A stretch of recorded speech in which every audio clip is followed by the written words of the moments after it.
তো দেখো এই পরের বর্ণটা দেখো, আমরা লিখবো হচ্ছে প। তাহলে প শুরুটা এইভাবে করবে, উপর থেকে একটু নিচে নামিয়ে দেবে, যে গয়ের মতো। এখন উপর থেকে এই দাগটা এইভাবে দিয়ে দেবে। তাহলে প্রথম প্রবাহগুলো দেখো, প্রথম প্রবাহটা এইভাবে, এই অংশটা সুন্দর হতে হবে। আমি আবার দেখাচ্ছি, একটু খেয়াল করো।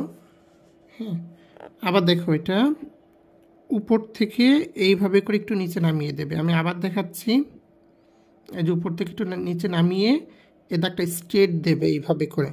আবার দেখো, যত লিখবে তত লেখা সুন্দর হবে। আমি আর একবার দেখাচ্ছি, এই যে উপর থেকে এটা একটু নামিয়ে দেবে, তারপর উপর থেকে এইভাবে। তোমরা অবশ্যই এই ঘরের মধ্যেই রাখবে, ঘরের বাইরে যেন না যায়। আমি আর একবার দেখাচ্ছি, এই যে উপর থেকে ঠিক এইভাবে করে নামিয়ে দেবে, তারপর এইভাবে দেবে।